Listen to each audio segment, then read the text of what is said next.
Gece yarısı odanızın kapısı kendiliğinden açılsa ve içeri sen kaderinle mühürlendin diyen bir varlık girse ne yapardınız? Ben gazeteci yazar Mehtap Erel. Bugün bize Bursa'dan ulaşan ve her detayıyla kan donduran bir karanlık hikaye anlatacağım. Ama unutmayın, hiçbir büyü yapanın yanına kar kalmaz. Siz de yaşadığınız paranormal olayları benim anlatmamı isterseniz aşağıda gördüğünüz e-posta adresine yaşadıklarınızı detaylı bir şekilde yollayabilirsiniz. Videolarımızın daha fazla insana ulaşabilmesi için lütfen Fon Kriminal kanalına abone olmayı, videolarımızı da like ve hype yapmayı unutmayın. Yaşananlar 2009 yılında Bursa'da geçiyor. Sevinç 2009 yılında 17 yaşında. Annesi ve babasıyla birlikte yaşıyor. 3 kız kardeşler. En büyük ablası evli. İkinci ablası yani ortanca kardeş üniversitede okuyor. Sevinç de meslek lisesinde okuyor, son sınıfta. Aile aslında ekonomik durumu iyi bir aile. Babanın iyi, güzel, düzgün bir işi var. Güzel de para kazanıyor. Fakat babada sıkıntı var. Şöyle, babada alkol alışkanlığı var. Ve bu böyle bir sosyal içicilik değil, düzenli olarak alkol kullanıyor. Burada konu babanın alkol kullanıyor olması değil yalnız. Baba alkol kullandığı zaman başka bir insana dönüşüyor, agresif bir insana dönüşüyor. Evin içinde hadise çıkarıyor, olay çıkarıyor. Hem psikolojik şiddet uyguluyor hem de anneyle kavga esnasında anneyi hırpalıyor. Dolayısıyla evde böyle bir gerilim var. Baba hiçbir şekilde eve para harcamıyor. Parayı tamamen kendine harcıyor. Yani ekonomik şiddet de söz konusu. Fakat dışarıdan bakıldığı zaman iyi bir hayat sürüyor gibi görünüyor aile. Bunun sebebi de teyze. Teyze iyi bir işte çalışıyor ve iyi bir geliri var. Dolayısıyla bir yandan da kız kardeşine destek olmak için her ne kadar bu adamı ve bu evliliği onaylamıyor olsa da kız kardeşini ve yeğenlerini rahat ettirmek için ailenin bütün ekonomisiyle ilgili desteği teyze karşılıyor. Çocuğun dershane parasıydı, evin mutfak masrafıydı. Bu işlere teyze bakıyor. O yüzden dışarıdan iyi bir hayat yaşıyorlarmış gibi görünüyor. Babanın 2 tane erkek kardeşi var. Kendisinden büyük. Bir ortanca amca var, bir de büyük amca var. Bu ortanca amcayla yakın oturuyorlar. Dolayısıyla babanın şöyle bir rutini var. Akşam içiyor. Belli bir saatten sonra erkek kardeşe gidiliyor. Orada sohbete, muhabbete devam ediliyor. Fakat Sevinç ve annesi bu ortanca amcadan pek haz etmemekle birlikte ortanca amcanın eşini ve oradaki kuzenleri çok sevdikleri için hani çok da dert etmiyorlar sık sık oraya gidip geliyor olmayı.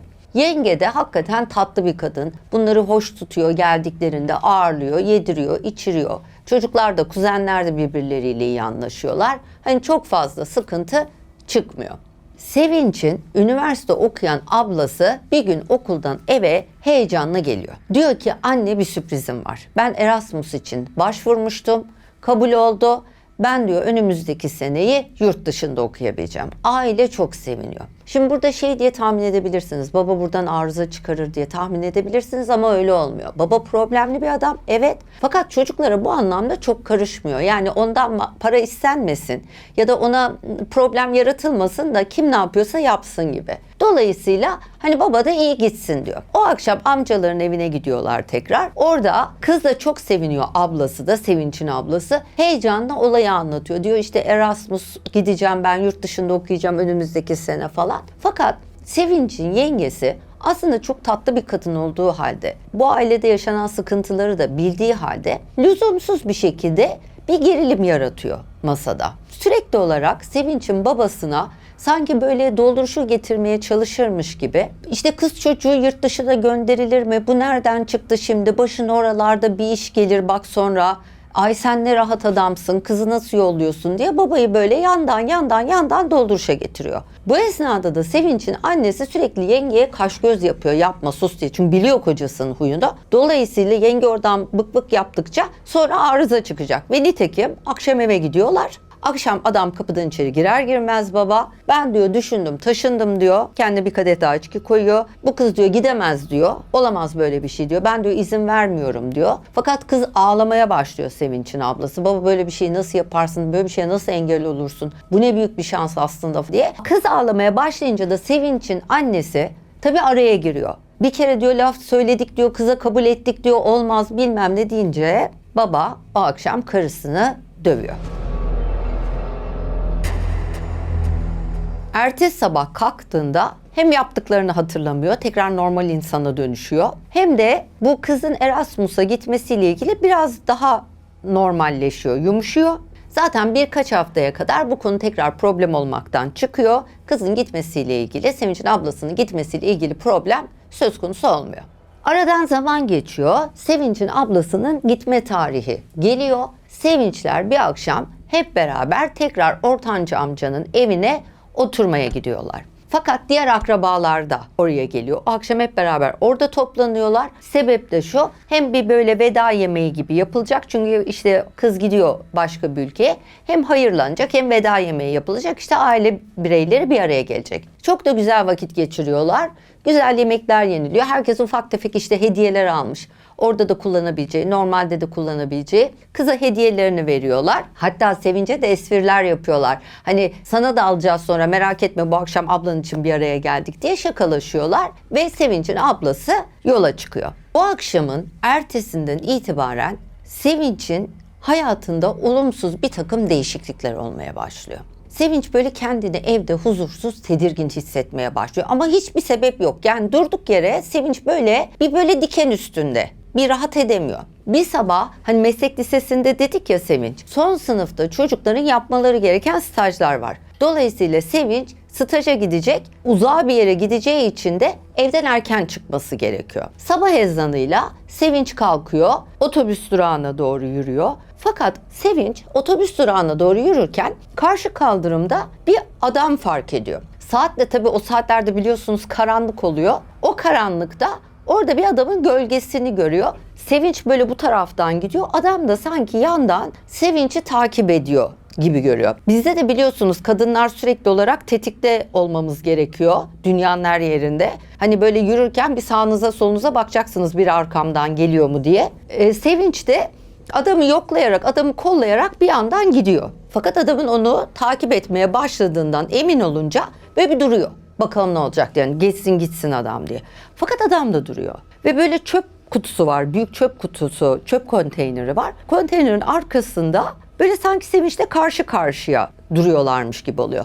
Sevinç adama ne oluyor diye sesleniyor. Fakat o esnada adama tabii dönüp de hani yan gözle bakıyordu ya, adama karşısına dönüp adamın yüzünü görmek için daha net bakabildiğinde adamın çok adama benzemediğini fark ediyor. Daha çok bir silüet gibi, bir gölge gibi göründüğünü fark ediyor.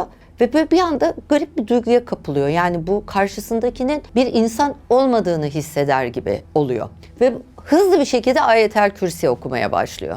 Ve duasını bitirdiği anda orada gördüğü gölge garip bir şekilde ortadan kayboluyor. Yani orada bir şey görürken artık bir anda böyle pat diye duanın bitmesiyle beraber görmez oluyor. Ve hızlı hızlı gidiyor ve çok fazla üzerine düşünmemeye çalışıyor. Fakat çok tedirgin oluyor. Sevinç başına gelenleri gün içinde çok fazla düşünmemeye çalışıyor ama aklının bir kenarında da takılıyor. Akşam eve geldiğinde olanları evdekilere anlatıyor. Annesine anlatıyor, teyzesine anlatıyor. Onlar diyorlar ki kızım sen merak etme, öyle şey olur mu? Dua oku, bir şey olmaz. Ve hakikaten Sevinç sık sık dua okuyor. O akşam uyurken, bu olayın yaşandığı günün akşamı, uykusunda karşısına bir varlık geliyor. Adını tam koyamadığı bir varlık. Yani bir görüntü, hani böyle korkunç bir şey dediği bir şekle de benzemiyor ama bir varlık olduğunu karşısında anlıyor. Bu sabah gördüğü varlığa benziyor. Bir silüet gibi yani. Bu varlık önce Sevinç'in karşısına geliyor ve Sevinç böyle kıpırdamaz bir şekilde rüyasında sanki böyle paralize olmuş gibi böyle duruyor ve varlık Sevinç'e herkese söylemek zorunda mıydın diyor. Bunu duyduğu anda Sevinç panikle uyanıyor. Böyle kan ter içinde. Ve zannediyor ki, öyle bir hissediyor ki hani saatlerdir uyuyor. Bu rüya da çok uzun süren bir rüya. Saatler sonra uyanmış gibi kendini hissediyor. Ve saate baktığında henüz daha 15 dakika olduğunu, 15 dakikadır uyuduğunu fark ediyor. Ve sonrasında sanki böyle kendinden geçer gibi, bayılır gibi. Normalde böyle bir şey yaşadıktan sonra hemen insan uyuyamaz ama böyle sanki kendinden geçer gibi uykuya dalıyor tekrar. Fakat sabaha kadar uykusunda çok yıpranıyor. Sürekli olarak sanki karşısına bir takım varlıklar geliyormuş, ona hırpalıyormuş, acı veriyormuş, sıkıntı veriyormuş gibi hissediyor. Sürekli eziyet çekiyormuş gibi bir duyguya geçiyor. Sürekli böyle canı yanıyormuş gibi veya etraftan birilerinin çığlıkları geliyormuş. Canı yanan birilerini duyuyormuş gibi sabaha kadar böyle uykusunda perişan oluyor kız. Sabah oluyor, gördüğü rüyayı annesine anlatıyor. Annesi tabii kadın ne desin, kızım diyor, olur öyle, tok yatmışsındır, ondandır, hemen yemek yiyip üstüne uyuma, işte dualarını oku, dua etmeye devam et diye kızını rahatlatmaya çalışıyor. Fakat bu böyle bir süreç başlıyor Sevinç'in hayatında. Sevinç'in uyuduğu ve uyuduğu andan itibaren tam adını koyamadığı, tam net de göremediği bir takım varlıkların Sevinç'e sıkıntı verdiği, uykusunda onu rahatsız ettiği bir süreç başlıyor. Ve bu bir de evrilerek devam ediyor. Bazen neye benzediğini tespit edemediği bu varlık bir şekle, bir görüntüye evriliyor. Mesela bir yakınını görüyor. Bazen annesi olarak, bazen babası ya da ablası olarak Sevinç'e geliyor, Sevinç'e görünüyor ve Sevinç'e eziyet ediyor rüyalarında sürekli. Sevinç'in bu dönemde anlattığı ilginç bir nokta daha var. Annesi sürekli dua et dediği için Sevinç sürekli olarak dua etmeye çalışıyor. Şimdi şöyle iki tane problem oluyor. Bir tanesi, dua okurken sıkıntı yok. Duayı okuduğu zaman bu varlıklar yok oluyor. Dua biter bitmez geri geliyorlar. Ve bu sürekli olarak böyle. Sevinç dua okuyor, varlıklar yok oluyor. Dua bittiği anda varlıklar geri geliyor. Bir zaman sonra bu da başka bir duruma evriliyor. Varlıklar Sevinç'in dua okumasına mani olabilmek için Sevinç'i şaşırtmaya başlıyorlar. Sevinç başladığı hiçbir duayı tamamlayamaz oluyor. Sürekli olarak aklı karışıyor, yanlış söylüyor, yanlış telaffuz ediyor, tekrar başa dönüyor. Baştan sona bir duayı bitiremez oluyor. Bu arada Sevinç, meslek lisesinde demiştik, üniversite sınavlarına hazırlanıyor. Çok dengesi bozuluyor, psikolojisi bozuluyor. Tabii uyku düzeni de bozulduğu için derslerdeki performansı da olumsuz etkileniyor. Fakat buna rağmen çok çalışkan, başarılı, zeki de bir çocuk olduğu için üniversite sınavında Türkiye sıralamasında ilk 300'e giriyor. İstediği birinci tercihine yerleşiyor. Fakat Bursa dışında bir üniversite bu, başka bir şehirde okumaya başlıyor. Bir yandan da özellikle bu şekilde, yani biraz Bursa'dan çıkmak, evden çıkmak, yani bir atmosferinin değişmesini, kendisine iyi geleceğini düşünerek de bir yandan başka bir şehirde okul yazdığını söylüyor ve oraya gidiyor. Yurtta kalıyor. Fakat olaylar iyiye gitmiyor, aksine daha olumsuz bir hal alıyor.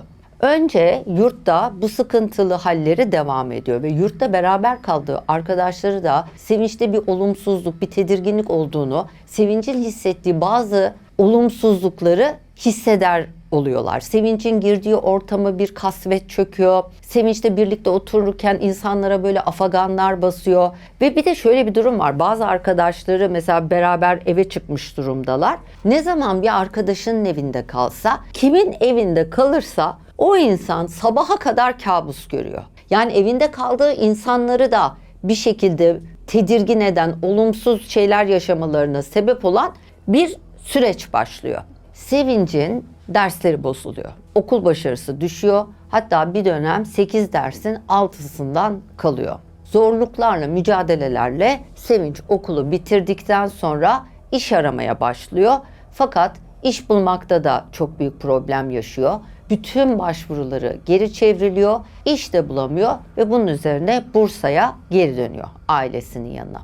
Ailesinin evine döndükten sonra bir gece yine rüyasında karşısına 2 tane varlık geldiğini anlatıyor. Şöyle anlatıyor bize. 2 varlık geliyor Sevinç'in karşısına, fakat yine yüzlerini net göremiyor. Varlıklar Sevinç'e diyorlar ki, şu masanın üzerindeki kağıtları görüyor musun? Bu kağıtları alacaksın, buradaki duaları okuyacaksın. Eğer bunu yaparsan bizden kurtulacaksın, rahat edeceksin. Sevinç de tabii can havliyle masanın üzerindeki kağıtları alıp rüyasında okumaya çalışıyor. Diyor ki ben diyor aslında Arapça bilmiyorum ama bir şekilde rüyamda masanın üzerindeki Arapça yazıları okuyabiliyorum. Fakat her seferinde o kağıdı yanlış okuduğu için ya da yanlış kağıda uzanıp yanlış kağıda aldığı için karşısında olan varlık sayısının arttığını hissediyor. 2 varlık varken yanlış okuyor kağıdı, 3 varlığa çıkıyor. Kağıdı değiştiriyor, başka kağıt alıyor, yanlış kağıt almış rüyasında 4 varlığa çıkıyor. Böyle böyle karşısında 7 tane varlık oluştuğunu hissediyor. Ve bu varlıkların bir çember olduğunu, sevincin etrafını çevirdiklerini, sevinci ortalarına aldıklarını ve ona eziyet ettiklerini hissediyor. Bu esnada Sevinç'in çok yakın bir kız arkadaşı var, Asel. Sevinç rüyasında Asel'i görüyor. Asel'i görünce seviniyor. Rüyasında Asel'e sesleniyor. Asel bana yardım et diyor. Asel de Sevinç'i görünce ona yardım etmek için ona doğru geliyor ve sanki rüyasında ne yapması gerektiğini bilir gibi masaya doğru yaklaşıyor. Fakat masaya doğru yaklaşınca bu varlıklar Sevinç'in arkadaşına da Asel'e de eziyet etmeye başlıyorlar ve onun çok ızdırap çektiğini, sıkıntı çektiğini görüyor Sevinç rüyasında. Ve bu şekilde yorgun bir şekilde savaştan çıkmış gibi uyanıyor.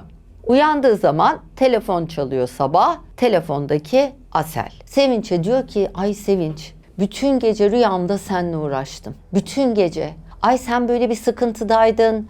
Ben de vardım. Ben sana yardım etmek istiyordum ama sanki bir şeyler bana engel oluyordu. Bir türlü sana yardım edemiyordum. Böyle anlatıyor kıza. Ve Sevinç tabii çok kötü oluyor. Asel'e diyor ki ben de aynı rüyayı gördüm. Bana da aynısı oldu. Ne diyeceğimi bilemiyorum diyor. Günler geçtikçe Sevinç rüyasında yaşadığı sıkıntıları gün içinde uyanıkken de yaşamaya başlıyor. Bu olumsuz durum bir şekilde güne sirayet ediyor.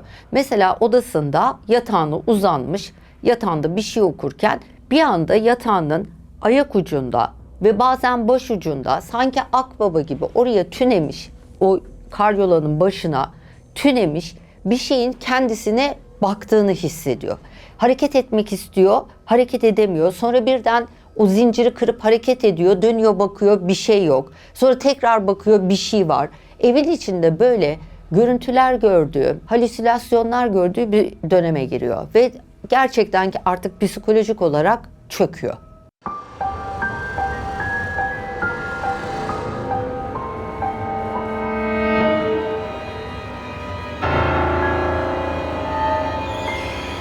Bir gün büyük amcasının karısı geliyor fakat bu arada tabii Sevinç'in yaşadığını işte yengeleri, kuzenleri falan biliyor. Anlatıyorlar herkese. Biz böyle bir şey yaşıyoruz. Annesi de anlatıyor, kendisi de anlatıyor. Yani bu böyle sır gibi sakladıkları bir şey değil. Bütün akrabaların, özellikle de kadınların bildiği bir şey aile içindeki. Bir gün yengesi Sevinçlere geliyor. Diyor ki Sevinç senin ne oldu, nasıl gidiyor, nasıl hissediyorsun, bu durumların devam ediyor mu? Sevinç de devam ettiğini söylüyor. Yengesi de biraz böyle namazlı, dualı bir kadın. Diyor ki kızım sen bir namaza başla. Sen bir namaza başla, bak sana iyi gelecek, sen rahatlayacaksın namaza başlayınca diyor. Sevinç de gerçekten namaza başlıyor ve iyi de geliyor, kendini iyi de hissediyor. Fakat garip bir şekilde özellikle ikindi ve akşam namazları esnasında düzenli olarak birisinin kendisini izlediğini hissediyor. Sabah namazlarında, gündüz namazlarında yok bu durum. Akşam namazında, ikindi namazında sürekli bir izleniyor duygusu, sürekli bir tedirginlik hissediyor. Ama namaza devam ediyor. Yani onu bırakmıyor çünkü o ona kendini iyi hissettiriyor. Hatta bir gün yengesi de görüyor. İkindi namazını beraber yengesiyle kılarlarken yengesi de aynı gölgeyi görüyor ve hatta namazdan sonra çok tedirgin oluyor. Diyor ki ya hani ben de gördüm Sevinç, hani ne oluyor diyor. Bununla tabii Sevinç'in yaşadıklarına bir şahitlik eklenmiş oluyor. Yengesinin şahitliği eklenmiş oluyor. Bundan sonra yenge bu yaşanan vakadan sonra diyor ki ben bu akşam sizde kalayım. Beraber bir okuyalım, üfleyelim, bir Yasin okuyalım, şöyle bir kendimizi toparlayalım, şöyle bir maneviyatımızı yükseltelim diyor. Ve o gece Sevinçler'de kalmaya karar veriyor. Fakat şöyle bir şey oluyor. Gece uykusunda yenge ilk önce yatağa girdiğinde böyle bir serinlik hissediyor.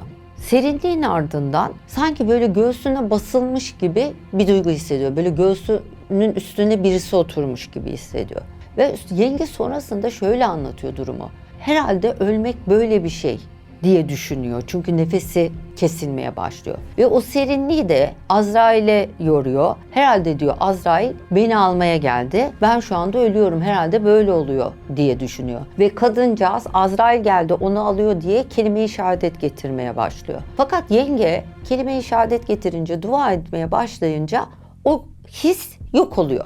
Bir anda rahatlıyor kadın böyle. Ve sanki böyle uykuyla uyanıklık arasında böyle arada bir yerde böyle sersemlemiş bir şekilde kaldığında aklının içinde sanki birisi kulağına fısıldıyormuş gibi kafasında bir ses duyuyor, bir konuşma duyuyor. Onun bahtı bize verildi, bizim olan bizimdir. Bunu duymasıyla beraber yenge tabii uyanıyor aniden ve ondan sonra sabah olduğunda kalkıyor. Diyor ki kusura bakmayın ben bir daha burada kalamam. Ben çok huzursuz oldum, çok sıkıntı yaşadım akşam. Böyle sesler duydum, nefesim kesildi. Yani ben sizde kalamam, bir daha da size gelemem. Çocukları da yollayamam. Hani görüşeceğimiz zaman siz gelin diyor. Bu durumlar şöyle bir şeye evriliyor tabii ister istemez. Sevinç kiminle bir arada olsa, kimin evinde kalsa, ki sevinçe kim yaklaşsa o insan sıkıntı yaşadığı için kızcağız ister istemez yalnızlaşıyor. Ve yaşadığı sıkıntılarda devam ettiği için bir yandan bu yalnızlık artı bu tip sıkıntılarda devam ettiği için psikolojik olarak kızcağız çöküyor. Sevinç'in bu duyguları, bu durumları devam ederken bir gece uykusunda, rüyasında karşısına 2 tane varlık geliyor. Sevinç'in önüne bir kağıt açıyorlar rüyasında. Kağıdı böyle açtıktan sonra bir yazılar ve sonunda da bir mühür gösteriyorlar. Ve Sevinç'e şöyle diyorlar. Sen bizimsin, bu senin bahtının mührü, bu da mühürlü kağıt. Bunun da ertesinde Sevinç artık bunlar benimle konuşuyorlar, benimle iletişime geçtiler. Benim artık bu durumdan kurtulma şansım da kalmadı. Bahtımı da mühürlemişler. Bahtımın mühürü de onlarda diye. Kız artık iyice allak bullak oluyor. İyice artık hani demoralize oluyor. Ve Sevinç hayatına son vermeye çalışıyor. Ve neredeyse başarıyor. Acile kaldırılıyor. Acil doktorları Sevinç'i kenarından döndürüyorlar. Hayatını kurtarıyorlar. Ama tabii bütün aile ayağa kalkıyor. Yani hani böyle bir şey yapınca Sevinç.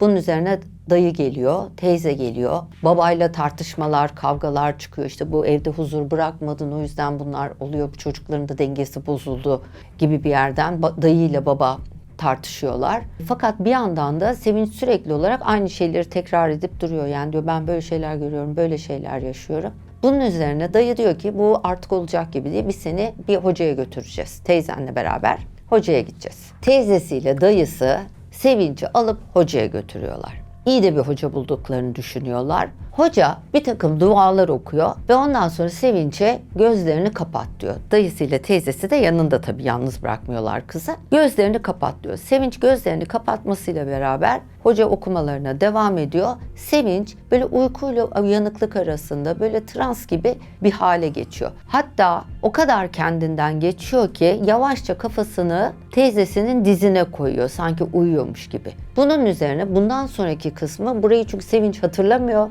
Bundan sonraki kısmı teyzesi anlatıyor Sevinç'e şöyle oldu böyle oldu diye. Teyzesinin de şahitliği var yani. Hoca diyor ki sana yapılanlar Sevinç'e soruyor. Büyü mü nazar mı? Ve Sevinç kesin bir sesle net bir sesle ve son derece kendine güvenli bir şekilde büyü diyor.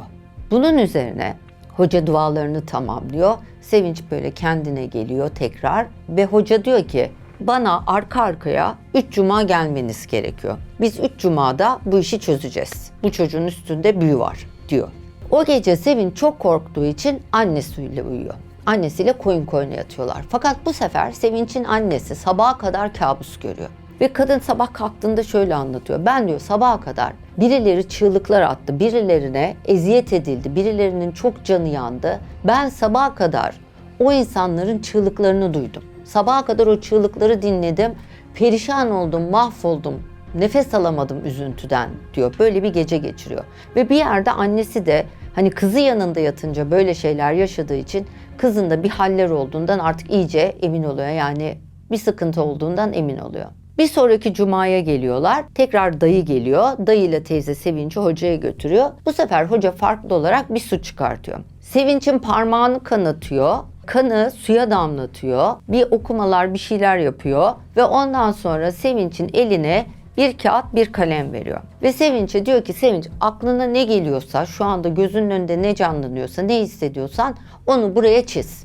Ve Sevinç yarı kendinde, yarı değil gibi bir halde oraya bir çizim yapmaya başlıyor. Ve sanki böyle agresif görünümlü, hayvana benzeyen tuhaf, garip bir çizim yapıyor. Sonra tekrar Sevinç'e hoca sorular sormaya başlıyor. Sevinç bu kısmı hatırlamadığını söylüyor. Teyzesinin anlattığına göre bu kısımda konuşmalar şu şekilde geçiyor. Hoca Sevinç'e bir soru soruyor. Kaç kişisiniz?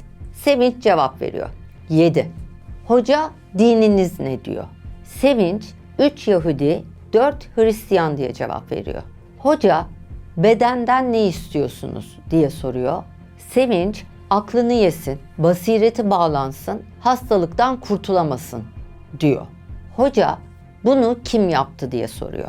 Sevinç söyleyemem, beni öldürürler diyor.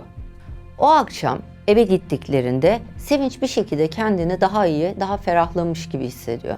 Akşam yatıyorlar hepsi ailecek. Fakat bir anda gecenin bir saatinde sokak kapısının çarpma sesi geliyor.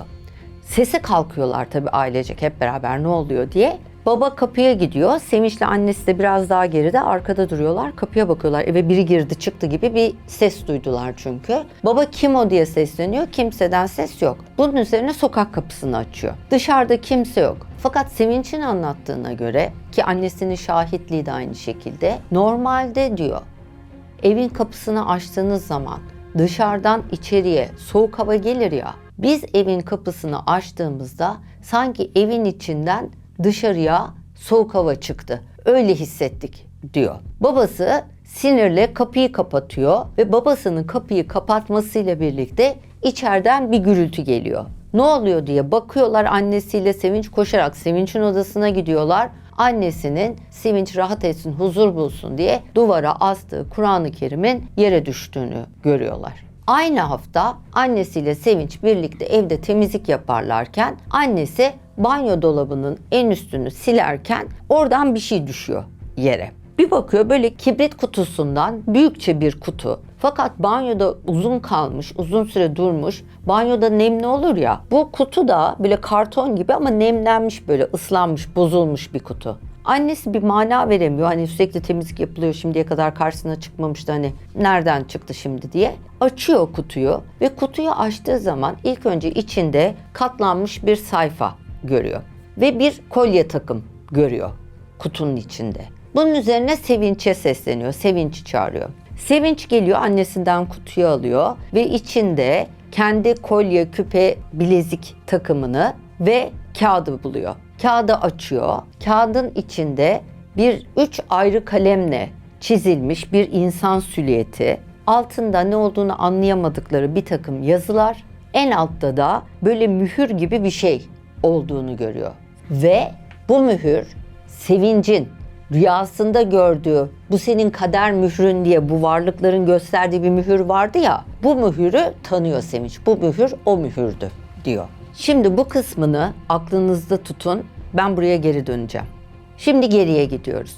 Hani en başta abla Erasmus kazanıyordu ve Erasmus'la yurt dışına gidecekti.